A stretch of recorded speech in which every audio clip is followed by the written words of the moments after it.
नमस्कार, good evening. शाम के 7 बज रहे हैं, वक्त हो चला है सीधी बात का। मैं हूं आपके साथ मोनिका ग्रोवर।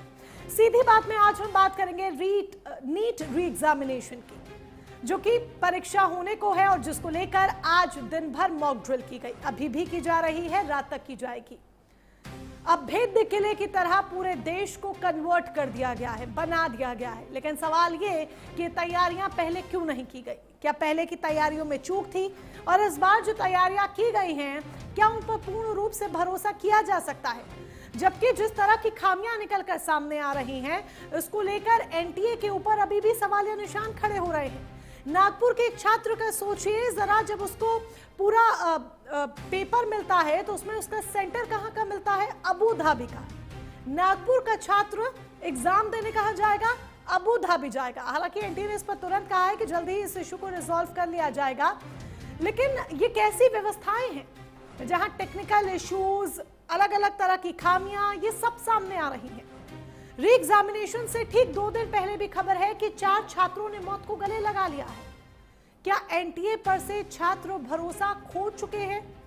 और इस बार जो तैयारियां की गई हैं, क्या गारंटी है कि वो 100% सही होंगी? छात्रों का भविष्य सुरक्षित है, उनके साथ खिलवाड़ नहीं किया जाएगा। कुल मिलाकर आज एनटीए की एक बड़ी अग्नि परीक्षा है। होना ही चाहिए, जब कोई परीक्षा में पहले कोई ऐसी गड़बड़ी की स्थिति हुई है तो इसको और व्यवस्थित ढंग से कराने का सरकार का जो प्रयास है कि कोई कहीं गड़बड़ी ना हो, उसी दिशा में किया गया हो। देखिए, केंद्र सरकार, केंद्रीय शिक्षा मंत्रालय बहुत गहन सावधानियों के साथ इस परीक्षा का आयोजन करा रहा है। दिल्ली में दूर दराज से अलग अलग सेंटर्स पर माता पिता अपने बच्चों के साथ परीक्षा दिलाने जाएंगे। हम उन सबको शुभकामनाएं देते हैं और उनके लिए हर सेंटर पर 2-2.5 हजार स्क्वायर फीट की जगह में कूलिंग जोन्स बनाए गए हैं, ताकि माता पिता जो दूर दराज से बच्चों को लेकर आते हैं इस गर्मी के मौसम में सुविधापूर्वक वहां बैठ सकें। कुछ बच्चे दूर से आते हैं, कुछ समय से पहले आ जाएं तो वो उस कूलिंग जोन का लाभ उठाकर एक अविचलित मन से परीक्षा देने जाने पाए। बहुत हैरानी की बात है और शर्मनाक बात है कि आपने दोबारा एग्जाम दिया और उसके बाद भी इस तरह की भारी गलतियां, जिसमें आपने नागपुर के स्टूडेंट का एग्जामिनेशन सेंटर अबू धाबी कर दिया 2500 से ऊपर किलोमीटर दूर, और बेशर्मी की इंतहा को बोले नहीं आप नया सेंटर दे देंगे। उस बच्चे को एग्जाम से पहले वैसे ही हम सब नर्वस होते थे, वो भी नर्वस हुआ होगा। उसकी नर्वसनेस में आपने उसके ऊपर एक और मुसीबत डाल दी, उसके परिवार पे एक और मुसीबत डाल दी कि उसको अबू धाबी जाकर एग्जाम देना पड़ेगा, और फिर हाथ झटक के कहते हैं चलो फिर एक और सेंटर दे देंगे। मजाक समझ रखा है एग्जाम को। आज नौजवान परेशान है, जो हमारे विद्यार्थी हैं, जो शिक्षा ग्रहण कर रहे हैं, वो लगातार मानसिक अवसाद में उनका मानसिक स्तर खराब होता जा रहा है, वो कमजोर होते जा रहे हैं। कि इसी कारण से 1 दर्जन से ऊपर बच्चे बच्चियों ने आत्महत्या कर लिया, सुसाइड कर लिया। जिनके माँ बाप ने कर्जा लेकर बैंक से, साहूकारों से, लोगों से कि हमारा बच्चा डॉक्टर बन जाएगा, हमारा बिटिया डॉक्टर बन जाएगी, वो पूरा परिवार बिखर गया। उसमें यूपी के भी एक जगह घटनाएं आ रही हैं, पूरे देश में ये घटनाएं हो रही हैं। आप ये 6 बार, ये भाजपा सरकार में 6 बार ये नीट की परीक्षा लीक हो चुकी है, 6 बार, आप सोच सकते हैं। और ये सरकार केवल और केवल घुमाती है और आम जो हमारे शिक्षार्थी हैं, विद्यार्थी हैं, उनको केवल भ्रमित करती है। तो सियासी बयानबाजी तेज हो गई है, क्योंकि जिस तरीके से खामियां अभी भी एक के बाद एक निकलकर सामने आ रही है, उसके बाद विपक्ष लामबंद है और सरकार पर और एनटीए पर गंभीर सवालिया निशान खड़े कर रहा है। ऐसे में वो सुलगते सवाल अब आपके समक्ष रख देते हैं, जिनके इर्द गिर्द आज होने वाली है सीधी बात। एक एक कर वो सवाल आपके सामने, आपकी टीवी स्क्रीन पर। क्या 2.5 लाख पुलिस और 15,000 अर्धसैनिक बलों की तैनाती सुरक्षा की ताकत या सिस्टम की नाकामी का एक बड़ा सबूत? दूसरा प्रमुख सवाल, क्या पेपर लीक माफिया खत्म हुए या सिर्फ उसका तरीका बदल गया है? कैसे विश्वास करें इस री एग्जामिनेशन की प्रक्रिया पर भी? तीसरा प्रमुख सवाल आपके सामने, क्या एनटीए ने भरोसा खोया और अब नीट सिर्फ विश्वास बहाली अभियान बनकर रह गया है? यह भी एक बड़ा सवाल यहां पर आकर खड़ा हो जाता है, क्योंकि विश्वास डगमगा रहा है। चौथा, एक परीक्षा, एक गलती और लाखों छात्रों का भविष्य दांव पर। क्या भारत को मेडिकल प्रवेश का एक नया मॉडल चाहिए? पांचवा प्रमुख सवाल, अगर इस बार भी कोई गड़बड़ी होती है तो जिम्मेदार आखिर कौन होगा? सिस्टम, सरकार, एनटीए या फिर कोई और? ये बड़े प्रमुख सवाल हैं जिनका जवाब बहुत ज्यादा जरूरी है। इन तमाम सवालों का जवाब आज हम लेने की कोशिश सीधी बात में करेंगे। इन तमाम सुलगते सवालों का जवाब लेंगे। कई खास मेहमान हमारे साथ जुड़ चुके हैं। कुमकुम भारद्वाज भारतीय जनता पार्टी की प्रवक्ता जल्दी हमें ज्वाइन करेंगी। आदेश भारद्वाज कांग्रेस की तरफ से, कांग्रेस के प्रवक्ता हमें ज्वाइन कर चुके हैं। डॉक्टर अशोक गुप्ता जी समाजवादी पार्टी की तरफ से हैं। Professor Annapurna Nautiyal farmer vice chancellor हैं। हेमवती नंदन बहुगुणा गढ़वाल सेंट्रल यूनिवर्सिटी की, बहुत बहुत स्वागत मैम आपका भी। विजय नारायण सिंह जी वरिष्ठ पत्रकार के तौर पर हमारे साथ जुड़ चुके हैं। ठीक है, प्रोफेसर अन्नपूर्णा के साथ शुरुआत करते हुए, मैम जिस तरीके से अब री एग्जामिनेशन कराया जा रहा है, लेकिन तैयारियां तो खूब की जा रही हैं, अभेद्य किला बना दिया गया है, लेकिन क्या गारंटी है कि इस अभेद्य किले को कोई भेद नहीं पाएगा? वो भी तब जब जो टेक्निकल इश्यूज, टेक्निकल गलतियां हैं वो सब सामने आ रही हैं, जिस तरीके से नागपुर के छात्रों के साथ हुआ। और 2 दिन पहले भी खबर है कि 4 छात्रों ने मौत को गले लगा लिया, यानी कि विश्वास छात्रों का डगमगा रहा है। अभी एनटीए पर भरोसा, सरकार पर भरोसा, क्या कहे कि छात्रों का भी बन नहीं पाया है? मोनिका जी, आपका जो सवाल है वो बहुत वाजिब है आज की परिस्थिति को देखते हुए, क्योंकि जिस तरह की तैयारियां चल रही हैं ऐसी तैयारियां वॉर टाइम पे होती हैं। तो ये एक तरीके से एग्जाम नहीं है बल्कि एक युद्ध है, और युद्ध इस तरह का कि जिसमें कि बच्चों को आश्वस्त किया जाए कि उनके एग्जाम फुल प्रूफ होंगे, उनको कोई टेंशन नहीं होगा। लेकिन जिस तरह की व्यवस्थाओं का आपने हवाला दिया उससे बच्चों को टेंशन होना तो स्वाभाविक है, वो टेंशन में हैं। और वही नहीं बल्कि अगर आप एक कल के टाइम्स ऑफ इंडिया की एक स्टोरी पढ़ेंगे जिसमें था in Kota parents are also taking exams, मतलब बच्चों के साथ उनके पेरेंट्स भी तो एग्जाम दे रहे हैं, री एग्जाम दे रहे हैं, क्योंकि वो सब चीजें उन्हें रिविजिट करनी पड़ रही हैं, बार बार वही चीजें रिपीट हो रही हैं। अब भले आपने सेना के हेलीकॉप्टर या सेना के MI यूज कर लिए, प्रश्न पत्र पहुंचा दिए और सारा प्रोटोकॉल फिक्स कर दिया, लेकिन बच्चों का मोरल जो टूटा उसको बहाल करने के लिए क्या किया जाएगा? क्योंकि जो बच्चा पहले अच्छा परफॉर्म कर गया था, कोई गारंटी है कि वो इस बार इतना अच्छा परफॉर्म करेगा? अगर वो अंडर परफॉर्म कर गया तो क्या होगा? एक छात्रा ने, मतलब 10 से ऊपर से बच्चों ने सुसाइड किया, जो बहुत अनफॉर्चुनेट है, दुखद है। एक छात्रा ने देहरादून में भी एक सुसाइड किया और उसने लिखा कि mom and dad I love you but I have failed you. ये क्या शो करता है कि बच्चे मानसिक तौर पर टूट चुके हैं। इतना बड़ा एग्जाम है जिसमें सीट्स लिमिटेड हैं और 22 लाख से ऊपर, 22,75,000 या 78,000 के करीब बच्चे एंटर करते हैं, प्रवेश परीक्षा देते हैं, उसमें से निकलेंगे 1.5 लाख के करीब बच्चे। तो कितना टफ टेस्ट है, और उस टेस्ट को आप दोबारा करा रहे हैं, और इस बात की भी कोई गारंटी नहीं है कि इतनी व्यवस्थाओं के होने के बावजूद जो आपने अनियमितताएं गिनाई वो नहीं होंगी। अभी मैं आपको एक छोटा सा एग्जाम्पल और देना चाहूंगी। जैसे उत्तराखंड में इस वक्त जो है भारतीय नागरिक सुरक्षा संहिता की धारा 163 के अंतर्गत लॉ एंड ऑर्डर को मेंटेन करने के लिए व्यवस्था कर दी गई है। मजिस्ट्रेट को पावर दी गई है कि अगर कोई भी गड़बड़ी करता है तो उस पर तुरंत कार्रवाई की जाए। ये बहुत अच्छी घटना है। दूसरा एग्जाम्पल मैं आपको मणिपुर का देती हूँ। मणिपुर की एक लड़की का इंटरव्यू छपा, मैंने पढ़ा उसको। उसमें लिखा है कि पहली बार मैं किसी तरीके से एग्जाम देने चली गई। मणिपुर में जो स्थिति है वो सबको पता है, क्योंकि वहां पे नागा कुकी जो विद्रोह है वो चलते रहते हैं।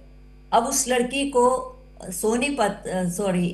जो सेनापति से उसको जाना है एग्जाम देने इम्फाल, और बीच में वो रीजन पड़ते हैं जहाँ पे इतनी क्राइसिस हो रही है, इतने क्लैशेस हो रहे हैं। तो अगर एम्बुश हो गया, जिस 60 किलोमीटर की रोड है और एम्बुश हो गया, तो क्या वो लड़की वहां पहुंच सकेगी?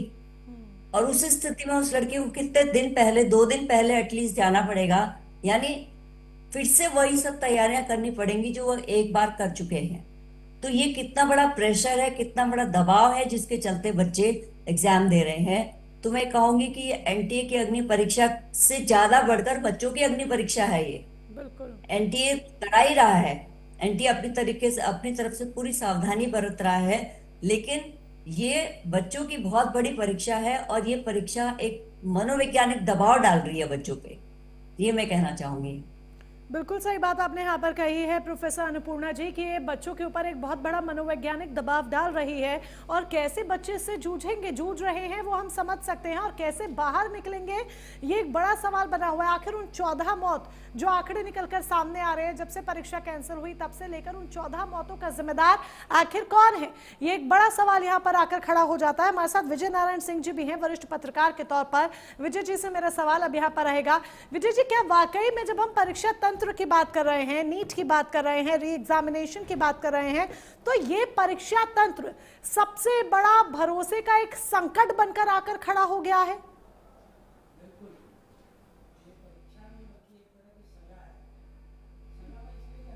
बच्चा इतनी मेहनत करता है, पढ़ाई करता है और उसकी परीक्षा कैंसिल हो जाती है। जैसा अभी प्रोफेसर साहब ने, मैडम ने कहा कि हो सकता है कि पहले चांस में उसने बहुत अच्छा किया हो और सेकंड चांस में वो अच्छा ना कर पाए, तो उसकी मानसिक स्थिति क्या होगी, इसका आपके पास कोई जवाब नहीं है। आपने तो ठीक है कि आर्मी लगा दी, एयरफोर्स लगा दी, उससे क्या होना है? आप अपनी नाकामी छिपा रहे हैं इसके पीछे। आपके पास कोई वैकल्पिक ऐसा कुछ नहीं है कि जिससे कि आप बच्चों को और उनके गार्जियंस को आश्वस्त कर सकें कि नहीं, जो भी होगा सब ठीक ठाक होगा। यूपीएससी के परीक्षा के परिणाम, परीक्षा पेपर क्यों नहीं लीक होते? तमाम ऐसी यूनिवर्सिटीज़ हैं जहाँ के पेपर शायद ही कभी लीक हुए हों। तो इसमें क्या दिक्कत है? कहीं ना कहीं एक रैकेट इसमें बाकायदे बड़े पैमाने पे काम करता है और हर साल हम लोग सुनते हैं कम से कम 5, 6, 7, कभी स्टेट में, बिहार में, कभी गुजरात में, कभी महाराष्ट्र में, राजस्थान में, यूपी में। आम बात है परीक्षा प्रश्न पत्र लीक होना। दूसरी बात कि आपको सरकार के तौर पे एक चीज़ और सोचना चाहिए कि सिर्फ यही 2 विषय नहीं है कि आप इंजीनियर बन जाइए और डॉक्टर बन जाइए। यदि आप विज्ञान के विद्यार्थी हैं तो आपके पास आईआईटी और मेडिकल से भी बेहतर ऑप्शंस हैं। आप उनको बताइए, उनको समझाइए जो गार्जियन नहीं जानते हैं। इसी देश में आईएससीआर है, एनएससीआर है, आईआईएससी है, मैथ वालों के लिए तमाम चीज़ें, बायोलॉजी वालों के लिए बायोकेमिस्ट्री है, माइक्रोबायोलॉजी है, तमाम ऐसे सब्जेक्ट हैं जिसमें कि अपार संभावनाएं हैं। और मैं समझता हूं कि बच्चों के लिए अगर विकल्प हो, उनको बताया जाए कि यदि आप ये नहीं करेंगे तो आप यहाँ भी बहुत अच्छा कर सकते हैं, तो विकल्प तो गार्जियंस को पता ही नहीं है और न बच्चों को पता है, सरकार को भी नहीं पता। सरकार को तो खैर पता ही है, उसके तो रजिस्टर में है, लेकिन सरकार की तरफ से बच्चों को ये काउंसलिंग या उनको ये भरोसा नहीं दिया जाता कि यदि आपका मेडिकल में नहीं होता तो आप निराश न होइए, आपके पास दूसरे भी बहुत अच्छे विकल्प हैं जिसमें बायो इन्फॉर्मेटिक्स है, बायोमेडिकल इंजीनियरिंग है, बायोटेक्नोलॉजी है, ख़ासतौर से बायोलॉजी वालों के लिए। तो ये कौन बताएगा? ये कौन बताएगा? सरकार तो पता नहीं। अभी भी अगर देखा जाए तो बायोटेक्नोलॉजी के मामले में हम दुनिया में, मुझे लगता है कि कहीं नहीं खड़े हैं। सारी दवाइयाँ, सारे जितने भी टीके बनते हैं सब बाहर बनते हैं, हम उनका लाइसेंस लेते हैं या उनसे पेटेंट खरीदते हैं। तो सरकार कहीं ना कहीं इतनी फेल है। दूसरी बात मेरा ये कहना कि करीब करीब 22-25 लाख बच्चे इस परीक्षा में बैठते हैं, सीटें आपके पास 1.25 लाख 1.5 लाख है। मोटा मोटी कि एक सीट पर आपके पास कम से कम 20 से 25 बच्चे हैं, तो कंपटीशन बहुत टफ है। आप सीट बढ़ा सकते हैं, कोई ज़रूरी नहीं है कि आपने जो कट ऑफ मार्क्स दिया इसमें एडमिशन के लिए, और उसके आधा नंबर या 1 नंबर नीचे अगर कोई बच्चा आ रहा है तो वो गया गुजरा स्टूडेंट है, या अब उसका आपने राइट छीन लिया, वो डॉक्टर नहीं बन सकता, वो मेडिकल में एडमिशन नहीं ले सकता। आप सीटें बढ़ाइए, 1.25 लाख की जगह 2.5 लाख करिए। बिल्कुल ठीक है। कई बार हमने देखा है कि बच्चे सिर्फ 1-1 नंबर, 2-2 नंबर से रह जाते हैं, तो सीट्स बढ़ाई जा सकती हैं ताकि बच्चों के सपने भी ना टूटे। जो क्वालिफाइड बच्चे हैं, होनहार बच्चे हैं, 1-2 नंबर के चक्कर में उनके सपने भी ना टूटे। और इस देश को डॉक्टर्स की आवश्यकता है। आप सरकारी अस्पतालों की बात कर लीजिए चाहे प्राइवेट की बात कर लीजिए, तो क्यों नहीं सीट्स बढ़ाने पर विचार किया जाता? विजय जी, बिल्कुल सरकारें नहीं करना चाहती, सरकार की प्रायोरिटी नहीं है शिक्षा। शिक्षा पर सरकार ने हर साल बजट कम किया है, हायर एजुकेशन में तो और भी कम किया है। तमाम हायर एजुकेशंस के जो हमारे बड़े सेंटर हैं, जो दुनिया में अपना नाम कमाते हैं, जो जिनको दुनिया में जाना जाता है, वहाँ से निकले हुए बच्चे जो दुनिया की बड़ी बड़ी शोध संस्थाओं को और कंपनियों को चला रहे हैं, उनसे कहा गया है कि आप अपने रिसोर्स पैदा कीजिए, आप क्या करेंगे, राजनीति करेंगे? बेहतर है कि आप राजनीति न करिए, इससे अच्छा आप पूरे देश को ले कहाँ जा रहे हैं। शिक्षा का माहौल आपने इतना बिगाड़ दिया इस देश में कि आज देखिए कि हर लड़का, हर मतलब मैं समझता हूँ कि 10 में से 8 बच्चे या 9 बच्चे मंदिर के नीचे मस्जिद खोज रहे हैं, कोई शिवलिंग खोज रहा है, कोई जय श्री राम लगवा रहा है, कोई अल्लाहू अकबर करवा रहा है। आखिर बनाना क्या चाहते हैं आप युवाओं को, इस देश को देना क्या चाहते हैं? आपकी प्रायोरिटी कहीं भी इस देश में शिक्षा नहीं, शिक्षा में मुझे नहीं दिखता कि आपकी प्रायोरिटी में कोई शिक्षा है। आपको अगर यदि विकसित भारत बनना है, दुनिया में अगर आपको आगे बढ़ना है, तो आप शिक्षा के बिना ये काम नहीं हो सकता। और उसमें भी साइंस की एजुकेशन, टेक्नोलॉजी की एजुकेशन। और आज दुनिया में जिन लोगों ने अपनी एआई को इतना डेवलप कर लिया, और आज की तारीख में अगर देखा जाए तो एआई के मामले में भारत कहीं नहीं खड़ा है एकदम। अभी अगर कहा जाए तो हम शून्य से शुरुआत करेंगे, तब तक हम इतना पीछे जा चुके होंगे कि भारत सरकार के पास उससे उभरने के लिए काफ़ी मुश्किलें सामने आएंगी। तो मेरा यही मानना है कि सरकार को सीट्स बढ़ानी चाहिए, बच्चों को मौका देना चाहिए। दूसरा कि इस एग्ज़ाम का पैटर्न भी थोड़ा बदलना चाहिए। कोई ज़रूरी नहीं है कि आप कहीं ना कहीं मॉडल पर भी विचार करना चाहिए। चले इसी का जवाब कुमकुम जी से ले लेते हैं। कुमकुम भारद्वाज हमें ज्वाइन कर चुकी हैं, बीजेपी की प्रवक्ता हैं। कुमकुम जी, एनटीए तैयारी कर रहा है, सब कुछ देखा जा रहा है, री एग्जामिनेशन नीट को लेकर अभेद्य किला बनाया गया है, हेलीकॉप्टर के माध्यम से सेना के एग्जामिनेशन सेंटर्स तक चले एग्जाम पहुंचा, वो सारे क्वेश्चन पेपर्स पहुंचा दिए गए हैं, पूरी सेफ्टी रखी जा रही है। लेकिन टेक्निकल इश्यूज को कैसे सॉर्ट आउट करेंगे? जैसे कि नागपुर के एक छात्र की प्रॉब्लम आकर खड़ी हो गई। आपने सोचिए एग्जाम से पहले एक बच्चे पर कितना बड़ा मेंटल प्रेशर दे दिया, जबकि उस बच्चे पर और उस जैसे तमाम बच्चों पर ऑलरेडी मेंटल प्रेशर होगा इस री एग्जामिनेशन का। तो इन खामियों से कब उभरेगा NTA?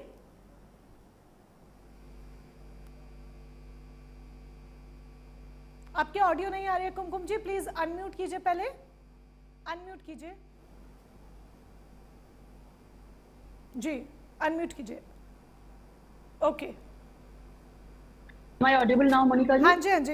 Am I audible? Yes yes, audible है आप।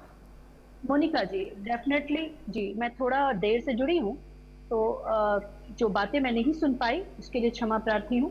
और अभी वरिष्ठ पत्रकार को मैं सुन रही थी, विजय नारायण सिंह जी को, और मैं पूरी संवेदना अपनी रखती हूँ और संवेदनशील हूँ, खास करके एजुकेशन के मुद्दे पे। और अभी जो उन्होंने प्रश्न उठाया, कुछ चीज़ों को मैं सुन रही थी कि इतना अगर सीट है तो उसको इतना क्यों नहीं कर दिया जाता, एक एक मार्क्स के लिए बच्चे compete करते हैं। तो मोनिका जी, देश विदेश में कहीं का भी एजुकेशन हो, कहते हैं ना डेसिमल 1.1% मार्क्स के लिए भी कंपटीशन होता है और होता रहेगा। उसका समाधान ये नहीं है कि 1 लाख अगर वैकेंसी है तो 0.1% को ले ले, तो फिर आप कहेंगे क्या कि 1 पॉइंट को अगर आपने 1 को ले लिया या 1 को ले लिया तो आप 2 को ले लीजिए। कंपटीशन देश में इस तरीके से नहीं चलता है जिस तरीके से। कुछ बातों से मैं उनकी सहमत हूँ, कुछ बातों से मेरी बिल्कुल असहमति है उनके साथ कि ये हम बिल्कुल बिना सर पैर की बात बोल रहे हैं कि हमारी तैयारी और हमारी समझ पे इस पे सवाल उठता है। सबसे बड़ी बात यहाँ पे है कि एजुकेशन की जहां तक बात है, जहां तक एजुकेशन बजट की बात की गई है या फिर उन्होंने एआई की बात करी, मैं डेफिनेटली मानती हूँ कि हमारे देश में स्टेम एजुकेशन पे, आपने अटल टिंकरिंग लैब के बारे में सुना होगा, स्कूल्स में इसको इंडक्ट किया गया।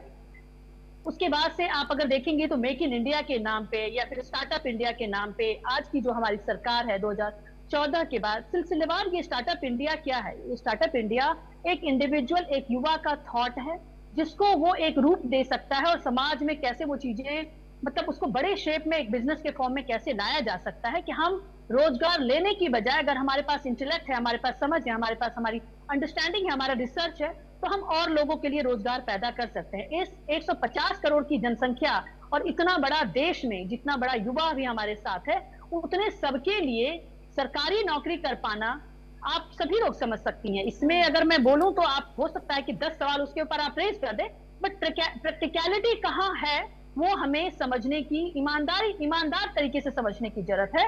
उस अदरवाइज तो आरोप प्रत्यारोप का दौर तो ये चलता रहेगा। जहां तक आपने सेंटर की बात करी कि चूक हुई है, उसको डेफिनेटली ठीक किया जाएगा। कल एग्जामिनेशन है, डेफिनेटली उसको वर्कआउट करना ही होगा। इतनी तैयारी के बाद इसमें डायरेक्ट पीएमओ का इन्वॉल्वमेंट होता है, सारा एक्शन प्लान बनाया जाता है, सेना को लाया जाता है कि चीजें किस तरीके से सुदृढ़ तरीके से युवा को के लिए एक उज्जवल भविष्य के लिए हम क्या क्या चीजें, क्या क्या पाथवेज उनके लिए क्रिएट कर सकते हैं। हमारी सरकार उसमें बिल्कुल वचनबद्ध है मोनिका जी। और एक अगर ये गलती है तो किसी अगर ऑफिसर से ऐसी गलती होती है तो उस ऑफिसर के ऊपर हमें ध्यान देना होगा कि ऐसे लोग सिस्टम में अगर बार बार त्रुटियां करते रहेंगे और बार बार सवाल, अगर एक इंसान कहता है ना एक नाविक ले डूबता है नाव को मझधार में, तो उसमें हमारे लिए भी परेशानियां होती हैं। और हम में से सभी अपनी ईमानदारी से अपनी जिम्मेदारी को समझें, अपनी अकाउंटेबिलिटी को समझें और हम बेहतर क्या कर सकते हैं, बेहतर क्या एड ऑन किया जा सकता है युवा के लिए, उस भविष्य के लिए। और शिक्षा के क्षेत्र में एआई में अभी बहुत काम हो रहा है। लेकिन इस अकाउंटेबिलिटी की बात है, जब ये अकाउंटेबिलिटी की बात आप कुमकुम जी कर रही हैं, तो वो जिस अधिकारी या जिस भी व्यक्ति की वजह से ये बड़ी गलती हुई उस बच्चे के एडमिट कार्ड में, जिसकी वजह से उसके ऊपर एक मेंटल प्रेशर आया, वो दबाव इस वक्त यकीनन महसूस कर रहा होगा। पता नहीं ये इशू अभी तुरंत सॉर्ट आउट हुआ भी है या नहीं, अभी चल ही रहा है प्रोसेस में। क्या कार्रवाई की गई, क्या उस व्यक्ति को चिन्हित किया गया? इसके अलावा अब इतने दिन बीत चुके हैं, क्या एनटीए की संस्थागत जवाबदेही तय हुई? अगर संस्थागत जवाबदेही तय हुई तभी उसके बाद से ये सारी चीजें आपको देखने को मिल रही है कि किस तरीके से एग्जामिनेशन को कंडक्ट किया जा रहा है, किस तरह से सेना का इन्वॉल्वमेंट इसमें किया गया कि हम किस तरह से बिल्कुल कहते हैं ना मिनिमल नो एरर्स के साथ हम काम कर सके। और जो भी एक दो एरर आ रहा है उसको समय रहते उसको ठीक किया जाएगा, उसमें कोई भी लाग लपेट नहीं। 4 बच्चों ने मौत को गले लगा लिया है। 2 दिन पहले 4 बच्चों ने सुसाइड कर लिया है। जब से एग्जामिनेशन कैंसिल हुआ है तब से लेकर अब तक 14 मौत का आंकड़ा सामने आ रहा है। जवाबदेही कौन देगा? क्या सरकार इसकी जिम्मेदारी लेती है या फिर सिर्फ इतना ही कह देंगे मामला संवेदनशील है, हम संवेदनशील हैं इसके प्रति, हम दुख प्रकट करते हैं? अकाउंटेबिलिटी अभी तक किसी ने क्यों नहीं ली है? मोनिका जी, मैं आपको अगर सही बताऊं तो मैं इन गतिविधियों के बीच में अपने आप को रखती हूँ और मुझे चीजें जो धरातल पे घटित होती हैं उसकी जानकारी रहती है। अभी रिसेंट में बिहार का एग्जामिनेशन हुआ, एमबीबीएस का 4th ईयर का एग्जामिनेशन हुआ, उसमें हार्डली 72 बच्चे थे, उसमें से कुछ बच्चों को फेल कर दिया गया। कुछ बच्चों को जो फेल कर दिया गया तो 4 बच्चे जो हैं वो कहते हैं ना कि बिल्कुल अनड्यू सा कुछ इस तरीके का वो एक्शन कर लेते हैं, जबकि वो एमबीबीएस के छात्र हैं, 4th ईयर का रिजल्ट है। अगर किसी वजह से, किसी कमियों की वजह से अगर वो पास आउट नहीं हो पाते हैं तो उसके लिए भी क्या सिस्टम की जिम्मेदारी होगी? यहाँ पे जिम्मेदारी से हम पीछे नहीं हट रहे हैं, हमारी क्या जिम्मेदारियां हैं। वहां पे वो उनका फेलियर था जिसकी वजह से अगर उन्होंने मौत को गले लगाया तो वहां पर वो उनका फेलियर था कि उन्होंने उतनी तैयारी नहीं की थी कि उनके उतने नंबर नहीं आए, वो फेल हो गए, वो अलग विषय है। लेकिन यहाँ जब सरकार, संस्थाएं जिनके ऊपर ये जिम्मेदारी है वो जब फेल हो जाती हैं तब आम व्यक्ति कहाँ जाए? हम तो सरकार के भरोसे है ना सब कुछ, हम तो एनटीए के भरोसे है ना। अब जब एनटीए गलतियों पर गलतियां करेगा और हमें ये नहीं समझ में आएगा कि जो चीफ है उनकी अकाउंटेबिलिटी सेट हुई या नहीं हुई, एजुकेशन मिनिस्टर की अकाउंटेबिलिटी सेट हुई या नहीं हुई। अब तक विपक्ष का कोई नेता होता तो आप लोगों ने कितने प्रदर्शन कर इस्तीफा मांग लिया होता। तो अकाउंटेबिलिटी की जब बात हो रही है कुमकुम भारद्वाज जी, तो अकाउंटेबिलिटी कहाँ है? मोनिका जी, आई मस्ट टेल यू कि अगर कोई विपक्ष का नेता होता, विपक्ष ने क्या क्या किया है देश के अंदर, मैंने अपनी भी बात आपको बताई थी कि जब मोतीलाल नेहरू के इलाहाबाद, जो अभी आज का प्रयागराज है, जब वहां पे एग्जामिनेशन देने के लिए गई थी, या फिर बीआईटी मिश्रा का जब मेरा समय था, जब मैं अपने इंजीनियरिंग का क्लासेस का मतलब एडमिशन का एंट्रेंस टेस्ट दे रही थी, तो मुझे किन परेशानियों का सामना करना पड़ा, वो परेशानियां भी अपनी जगह पे थी। लेकिन मैं यह बिल्कुल कह सकती हूँ, हम बिल्कुल तैयार नहीं है कि यहाँ पे कोई एरर की कोई गुंजाइश है। कुछ चीजें ऐसी होती हैं जहाँ पे कोई एरर का कोई गुंजाइश ही नहीं है कि वहाँ एरर बिल्कुल, अगर एक सैटेलाइट को अगर हमें लॉन्च करना है, पर एरर्स आए कुमकुम भारद्वाज जी, जब स्टिल एरर्स पर एरर्स आए तब अकाउंटेबिलिटी, जो वो आप ही ने कहा, तब उस अकाउंटेबिलिटी का क्या? तब सामने कौन सा व्यक्ति ऐसा है जिसको हम जिम्मेदार ठहराएं? हाँ, इस व्यक्ति की गलती थी, हाँ इस व्यक्ति ने जिम्मेदारी ली, उन 14 बच्चों की मौत की जिम्मेदारी ली, उन तमाम लाखों बच्चों की जिम्मेदारी ली जिनके सपने टूटे और अब वो डर के साए में, दबाव के साए में एक बार फिर से एग्जामिनेशन की तैयारी कर रहे हैं और एग्जामिनेशन सेंटर पहुंचेंगे एग्जाम देने के लिए। तसल्ली, एक तसल्ली वाली चीज होती है ना, वो तसल्ली कहाँ है? मोनिका जी, मैं बार बार कह रही हूं, अगर अकाउंटेबिलिटी नहीं होती तो बिल्कुल इस तरीके का पीएमओ का इंटरवेंशन, सेना का उसमें लाना, सेना को, और उनके द्वारा क्वेश्चन पेपर का डिस्ट्रीब्यूशन होना, और क्या क्या चीजें हैं और कहां कहां पे एक्शन प्लान क्या क्या बना है, क्या उसका रोड मैप बना, किस तरह से वो चीजें एग्जीक्यूट हो रही हैं, वो एक एक चीज पब्लिक डोमेन में नहीं आ सकती। अकाउंटेबिलिटी ये है कि अब उसको दुरुस्त करने के लिए, ये अकाउंटेबिलिटी नहीं है, ये है उसको दुरुस्त करने के लिए आप स्टेप्स ले रहे हैं। यहाँ पर अन्नपूर्णा जी कुछ कहना चाह रही है। आदेश जी, अशोक जी, माफी चाहूंगी, मैं लौट आऊंगी आपके पास, बस 1 मिनट का समय दीजिए, फटाफट से मैं उनसे बात ले लूं ताकि कुमकुम जी से काउंटर किया जा सके। बहुत माफी के साथ थोड़ा सा इंतजार कीजिए। अन्नपूर्णा जी कुछ कहना चाह रही है। जी, मैं ये कहना चाह रही हूँ कि ठीक है, अकाउंटेबिलिटी की बात आपने कही और पीएमओ इसको मॉनिटर कर रहा है, हाँ। लेकिन क्या ये शर्मनाक नहीं है कि एक एग्जाम को मॉनिटर करने के लिए पीएमओ को उतरना पड़ता है और सेना को लगाना पड़ता है। सेना को लगाना पड़ता है। Isn't it shameful? हम क्यों नहीं खुद से ये काम कर सक रहे हैं? हम खुद को ये जिम्मेदारी हम खुद क्यों नहीं ले सक रहे? हमारी नैतिकता कहाँ गई? यस, और वो नैतिकता कहाँ से आएगी अगर इस तरह की बातें होंगी? तो it is not a political question. ये तो छात्रों के भविष्य, जिसको आप कहते हैं कि युवा भारत, विकसित भारत बाय 2047 फैक्टर की बात है। एग्जैक्टली द पॉइंट इज, ये ट्रस्ट बिल्डिंग फैक्टर की बात है और नैतिकता की बात है। कुमकुम भारद्वाज जी, फटाफट से आपका जवाब, फिर मैं आदेश जी के पास जाऊंगी। In short, Monika ji, she is right what she is pointing out. मैं बिल्कुल कह सकती हूँ कि इसमें तो हम सभी हैं, हम सभी सवालों के घेरे में, हम सभी को पूछना चाहिए कि हमारी जो नैतिकता का, इस समाज की जो नैतिकता का पतन हुआ है, 150 करोड़ देशवासियों का अगर नैतिकता, हर किसी का नैतिकता सवाल जाकर के क्वेश्चन, सरकार उनका वेरिफिकेशन नहीं कर सकती किसी की नैतिकता का। नैतिकता हमारा खुद का पैमाना है, जिसको हमें खुद पे देखना पड़ेगा। आज ये दुर्भाग्यपूर्ण है, नैतिकता का आपको 150 करोड़ लोगों की नैतिकता का परीक्षण नहीं करना है, आपको उन अधिकारियों का, उन मंत्रियों का परीक्षण करना है जिनको आपने अपनी सरकार में रखा है। आपको लोगों का जाके नहीं करना है, आपको आदेश जी का परीक्षण नहीं करना है, विजय जी का परीक्षण नहीं करना है, मेरा नहीं करना है, मैं एग्जाम नहीं करा रही हूँ। आपके अधिकारी, मंत्री, सरकार में बैठे लोग, उनका परीक्षण करना है। ठीक है, मैं आऊंगी कुमकुम जी आपके पास, आदेश जी के पास फटाफट से चलते हैं। आदेश जी, ये जो खामियां बार बार निकलकर सामने आ रही हैं, अब री एग्जामिनेशन से पहले भी जिस तरीके से छोटे छोटे एरर्स, जो कि एक बड़े एरर माने जा रहे हैं क्योंकि बच्चों के ऊपर ये दबाव डालते हैं, सब सामने आ रहे हैं, तो क्या एनटीए भरोसा जीत पाएगा? क्या ये भरोसा है कि अब ये जो री एग्जामिनेशन कंडक्ट कराया जा रहा है ये 100% सही होगा, इसमें किसी तरह की गड़बड़ी नहीं होगी? क्या भरोसा कर सकते हैं? मोनिका जी, हम सबको भरोसा करना चाहिए और हम भरोसा करेंगे, लेकिन सच्चाई ये है कि सरकार के अंदर बीजेपी और आरएसएस के नेक्सस चल रहा है। यूनिवर्सिटियों के अंदर, तमाम एजेंसियों में आज बड़े दुख के कारण कहना पड़ता है कि एक 17 साल के बच्चे ने पूरे इस नेक्सस को खोल दिया। पार्लियामेंट के अंदर जो कमेटी है एजुकेशन की, उस कमेटी को प्रेजेंटेशन दिया, बाकी जगहों पे बताया कि किस तरह से टेंडरों को डिजाइन किया जा रहा है पर्टिकुलर एक कंपनी को फायदा देने के लिए जो ऑलरेडी पहले से ब्लैक लिस्टेड है। तो इससे अंदाजा लगाया जा सकता है कि नेक्सस कैसे काम कर रहा है। ये हिंदुस्तान के बच्चों के साथ खिलवाड़ कर रहे हैं। अभी 2 दिन पहले आपने देखा कि जयपुर के अंदर एक पेपर हुआ और पेपर में आंसर ही छप के आगे क्वेश्चन पेपर की जगह। तो ये जो है अनकम्पिटेंट लोगों को यहाँ पे भरा गया है।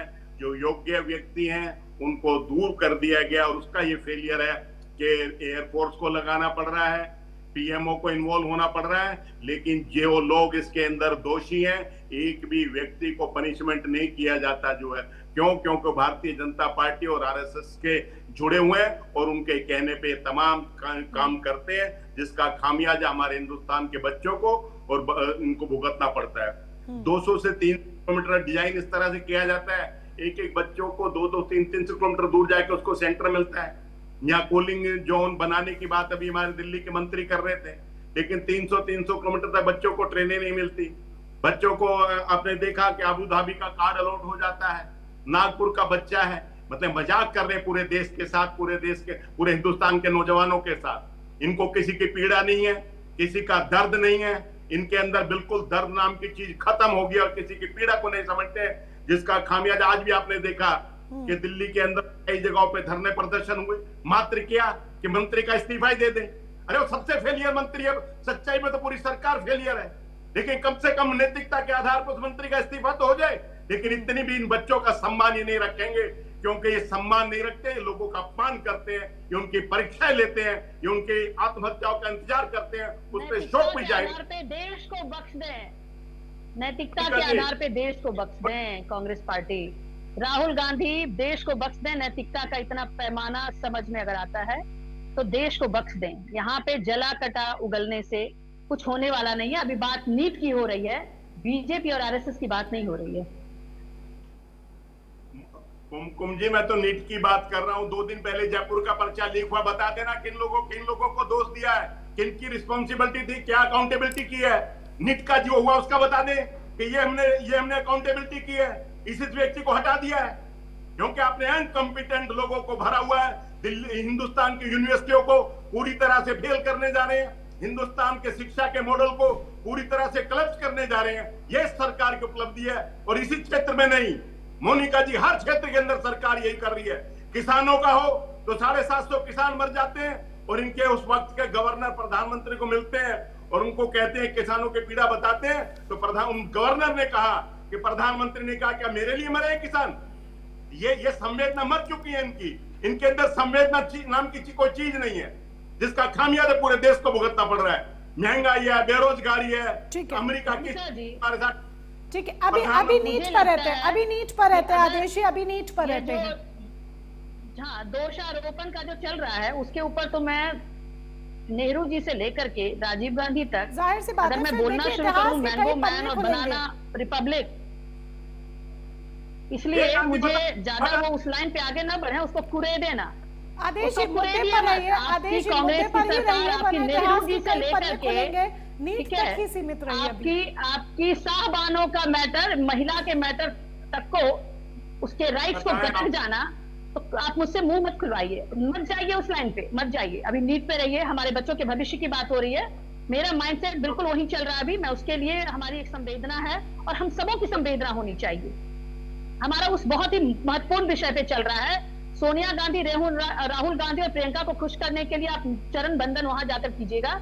यहाँ पे अभी देश के भविष्य की बात हो रही है, युवा की बात हो रही है। Let's be on that particular platform. ठीक है कुमकुम जी, थोड़ा बच्चों राजनीति होती रहेगी, राजनीति बहुत छोटी चीज है, देश सबसे बड़ी जरूरी है, हमारे बच्चे हमारा भविष्य है, ये सबसे महत्वपूर्ण। वही बात मैं भी कह रही हूँ जी, मैं भी भाई साहब वही बात कर रही हूँ। ठीक है, प्लीज अभी मुद्दे पर स्टिक ऑन रहते हैं, नीट की ही बात करते हैं। हमारे साथ डॉक्टर अशोक गुप्ता जी भी है समाजवादी पार्टी की तरफ से। अशोक गुप्ता जी, राजनीति कर कौन रहा है? बार बार आरोप प्रत्यारोप, इस नीट का एग्जाम जब कैंसिल होता है, फिर उसके बाद री एग्जामिनेशन, बीच बीच में जिस तरीके की जांच को लेकर बात, आरोप प्रत्यारोप का दौर लगातार देखा गया। क्या वाकई में ये छात्रों के मुद्दे की बात को नेतागण छात्रों के मुद्दे की बात के लिहाज से देख रहे हैं, या फिर इसको भी राजनीति की तरह भुनाने की कोशिश हो रही है? मोनिका जी, जरा साउंड तेज कर लीजिए, साउंड। मोनिका जी, बिल्कुल, आपको मेरा सवाल समझ में आया? आपको सवाल सुनाई दिया? अशोक जी, राजनीति कौन कर रहा है? बड़ा सवाल यहाँ पर खड़ा होता है जिस तरीके से आरोप प्रत्यारोप हो रहे हैं। मोनिका जी, अभी मैंने भारतीय जनता पार्टी के प्रवक्ता के सुना, और आज बहुत गंभीर विषय पे आपने चर्चा किया, इसके लिए मैं आपको धन्यवाद देना चाहूंगा। हम लोग बहुत पहले सुने थे, मोदी है तो मुमकिन है। ये बात अब हम लोग जान पाए कि मोदी है तो मुमकिन है। 1 साल बेमिसाल, 5 साल बेमिसाल, 12 साल बेमिसाल, बहुत अच्छे अच्छे नारा दिया था। ये झूठे लोग हैं, इनको किसी से कोई मतलब नहीं है, इनको केवल अपने कुर्सी से मतलब है। आज हमारे देश का नौजवान जो लगभग 23 लाख नीट के एग्जाम में बैठा था, उसका पेपर रद्द हो गया, लेकिन जालिम भारतीय जनता पार्टी की सरकार ने एक भी व्यक्ति को कोई कार्रवाई नहीं किया है। धर्मेंद्र प्रधान को, हमारे देश के नौजवान जेन जी के बच्चे पूरे शहर में घूम घूम के आंदोलन कर रहे हैं कि उनको बर्खास्त किया जाए, उनको विभाग से हटाया जाए, लेकिन ये जालिम सरकार, भ्रष्टाचार में डूबी टूट है ये सरकार, इसको किसी से कोई जी अशोक जी, आवाज मिल पा रही है आपको? अशोक जी से हमारा संपर्क टूट गया है जी। आप देखिए पूरे प्रदेश में, पूरे देश में लगभग 100 एग्जाम के पेपर लीक हो चुके हैं। लगभग 1.5 दर्जन छात्र ये नीट के एग्जाम में अपने आप को वो कर करके अपने आत्महत्या करने के लिए मजबूर हुए हैं। और पूरे देश में 100 से भी ज्यादा हमारे बेरोजगार छात्रों ने अपनी जान दे दी है। लेकिन ये जालिम सरकार भारतीय जनता पार्टी की क्या कहकर के आई थी, हर साल 2 करोड़ नौकरी देंगे। पूछे इनके भारतीय जनता पार्टी के प्रवक्ता बैठे हैं, अभी बोल रही थी, शर्म नहीं आता है आपको? देश के सामने आपको देश सुन रहा है, दुनिया सुन रहा है, बेरोजगार सुन रहा है। हर साल 2 करोड़ नौकरी देने की बात कही थी। 12 साल झूठे बेमिसाल 24 करोड़ जनता को, बेरोजगारों को नौकरी मिल चुकी होती। और जब आपके पास इतनी हिम्मत नहीं थी, आपके पास ऐसी नीति नहीं थी, आपके पास ऐसे प्रोग्राम नहीं थे, तो आपको कोई हक नहीं है देश की सबसे बड़ी कुर्सी में बैठने का। पूरे देश में हाहाकार मचा है, भ्रष्टाचार मचा है, लूट खसोट मची है, महंगाई मचा है।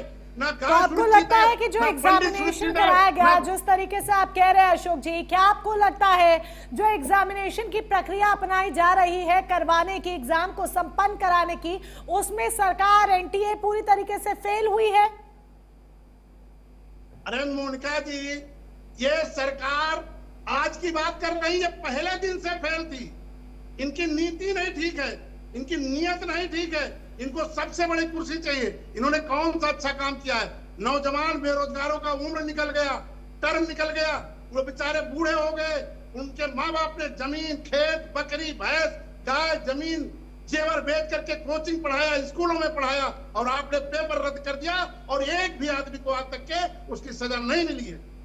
तो इसमें बड़े लोगों का हाथ है, केवल रामचंद्र का नहीं, इसमें गृह मंत्रालय का भी हाथ है, आदरणीय प्रधानमंत्री जी का भी हाथ है। ये लोग जानबूझ करके जनता को उलझाए रखना चाहते हैं, लाइन लगाए रखना चाहते हैं, इसी तरह परेशान करना चाहते हैं। बताइए, ठीक है, जिन बच्चों ने अपना घर छोड़ करके, मान लीजिए कोई गांव में रहता है, सेंटर से 500 किलोमीटर, 150 किलोमीटर, 50 किलोमीटर दूर रहता है, कहां से उसे गरीब माँ बाप पैसा लाएंगे? फिर से वहां शहर जाकर के सेंटर पे जाके एग्जाम देगा? क्या देगी है मोदी सरकार? धर्मेंद्र प्रधान देंगे? क्या जवाब है इनके पास? तो ये लूट घसोट की सरकार है, लोगों को परेशान करने वाली सरकार है। मोनिका जी, बारी बारी इनका नंबर आएगा। ये वही लोग हैं जो प्रभु राम को नहीं बख्शते हैं, किसानों को नहीं बख्शते हैं। ठीक है, मुद्दे पर रहिए, आगे दूसरी बातों को मत बीच में लाइए। अभी मुद्दा भटकता है, इससे मुद्दे पर रहिए। ठीक है, कुल मिलाकर आप ये कह रहे हैं सिस्टम पूरी तरीके से फेल हो चुका है, सिस्टम पर आप सवाल उठा रहे हैं, और अशोक गुप्ता जी कह रहे हैं सिस्टम पूरी तरीके से फेल हो चुका है। ओके, को मैं सुन रहा था। मोनिका जी, बात पूरा हो जाने दीजिए, बहुत बात में आपने मुझे समय दिया है और मैं विपक्ष का हूँ, तो मेरी भी बात जानी चाहिए। नहीं, बात पूरी कहिए, लेकिन नीट पर ही मोनिका जी, मैं आपके अखबार में, आपके चैनलों में मैं एक दिन पढ़ रहा था, बहुत गरीब परिवार अपनी जमीन बेचा, अपना घर बेचा, और सब बेच करके बच्चे को कोटा में तैयारी करने के लिए नीट का भेजा। और जब बच्चा एग्जाम देने जाता है तो एग्जाम नहीं होता है। उसने कहा था, पापा, मम्मी, मुझे तो रोना आ रहा है, अपने देश के जो हमारे बेरोजगार, हमारे नीट के छात्र खत्म हो गए, उनका परिवार उजड़ गया, उनके माँ बाप से पूछे, मुझे भी रोना आता है, मैं भी मानव हूँ, मैं भी इस देश का नागरिक हूँ, मुझे, मेरे अंदर भी दिल है, कलेजा है, मेरे अंदर भी खून है। ये जालिम लोग हैं, इनसे हर आदमी परेशान है। पहले लगा रहता था हर पेट्रोल पंप पे मोदी है तो मुमकिन है, लेकिन जनता जान नहीं पाई कि इसका क्या मतलब था। ये झूठे लोग हैं। आने वाले समय में मैंने उस घर को कराहता हुआ देखा है जिसके माँ बाप ने अपने बेटों को पढ़ाने के लिए सारी जरिया खत्म कर दिया।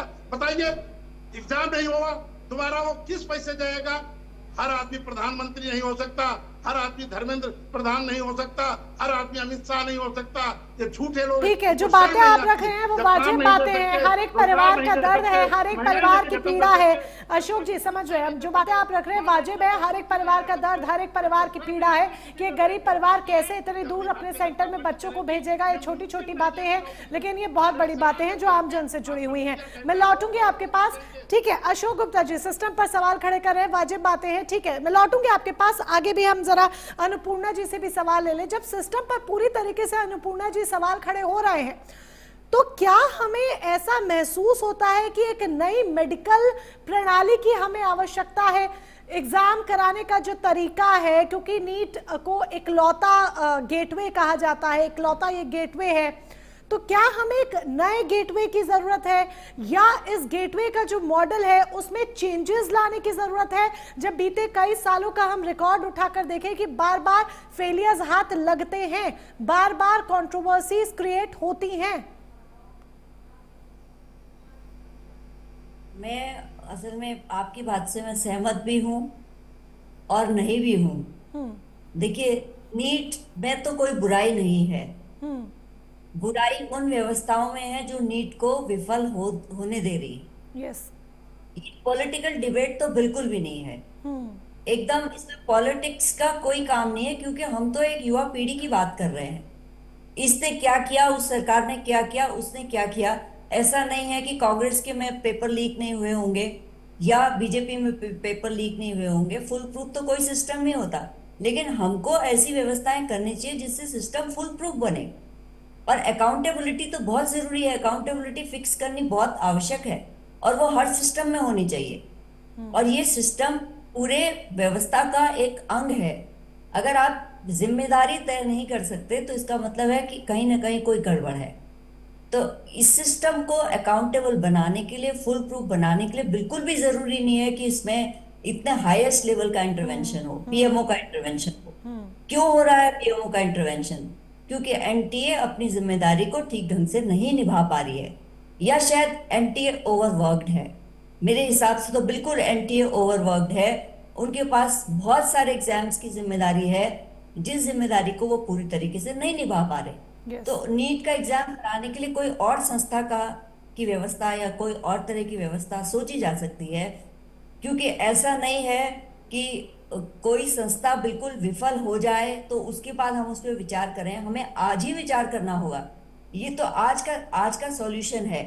जो कल जो नीट का एग्जाम होने वाला है वो टेम्पररी सॉल्यूशन है कि आपने हेलीकॉप्टर से पेपर भिजवाए, आपने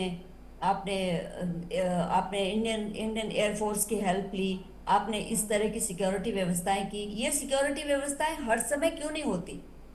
सवाल यह है कि इनको करने के लिए कोई जिम्मेदार तो होना चाहिए ना।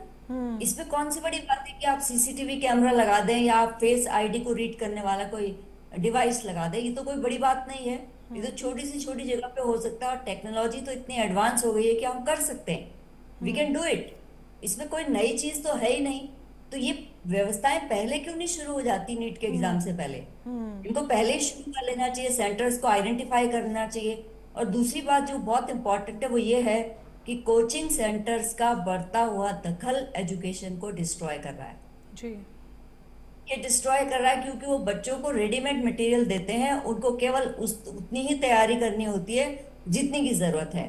तो उनके जो ज्ञान चक्षु है वो भी पूरी तरीके से नहीं खुल पाते। दूसरा, यहाँ पर जो वरिष्ठ पत्रकार बैठे हुए हैं, विजय जी, उनकी बात से मैं भी बहुत सहमत हूँ कि आखिर क्यों इतना क्रेज है मेडिकल और इंजीनियरिंग के लिए, जबकि अब आपको मैं बीजेपी की वो बैठी हुई हैं यहाँ पे कुमकुम जी, उन्हीं के मंत्री जो कॉमर्स मिनिस्टर है, उनका एक स्टेटमेंट में मुझे बहुत अच्छा लगा जो उन्होंने इतना फ्रैंक स्टेटमेंट दिया। उन्होंने बोला कि चीन का एडवांटेज क्या है। चीन का एडवांटेज ये है कि उसके जो ग्रेजुएट्स हैं वो कंप्यूटर चिप्स, सेमीकंडक्टर और एआई टेक्नोलॉजी में दक्ष हैं। यस। हमारा एडवांटेज क्या है? हमारे ग्रेजुएट्स जोमेटो, स्विगी, अमेजॉन इसकी डिलीवरी करते हैं। तो ये स्किल, हमें स्किल ओरिएंटेड एजुकेशन जो कि एनईपी के अंदर भी सोचा जा रहा है, उसको देने की व्यवस्था करनी चाहिए। और एजुकेशनल इंस्टीट्यूशंस को ज्यादा से ज्यादा ग्रांट और ज्यादा से ज्यादा फैकल्टीज देनी चाहिए, अच्छी क्वालिफाइड फैकल्टीज। सिफारिशी फैकल्टी कभी अपना काम नहीं करेगी। फैकल्टी को उसके योग्यता के आधार पर अगर चयन किया जाएगा तो वो फैकल्टी वंडर्स करेगी। और फिर जरूरी नहीं है कि मेडिकल की ओर ही जाए। देखिए, इंडिया को कहा जाता है pharma capital of the world.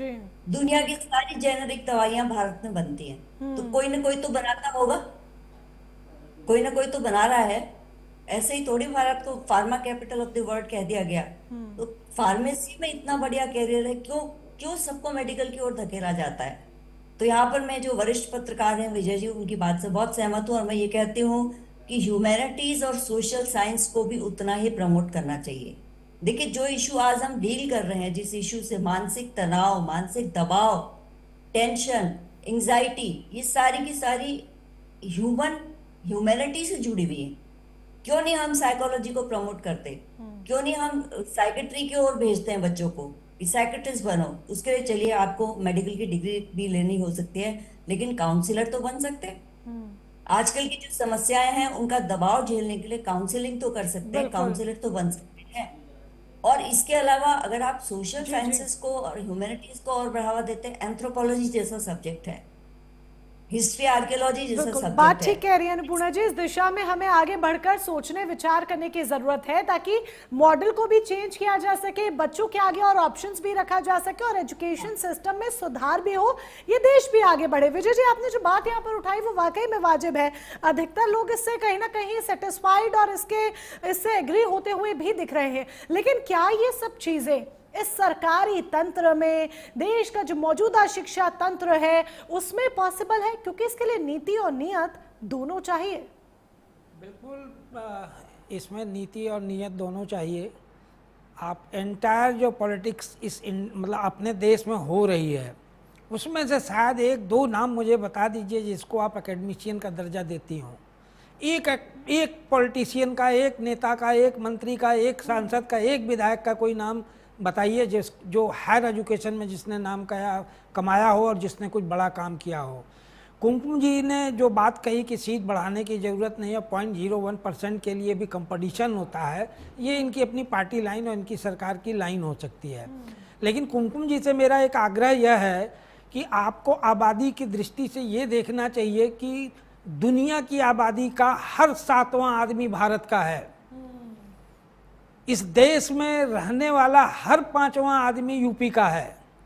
क्या आप बता सकते हैं कि जो 7वां आदमी है पूरे विश्व का, क्या उसके लिए 7वें हिस्से की जो पढ़ाई होनी चाहिए वो है? नहीं है।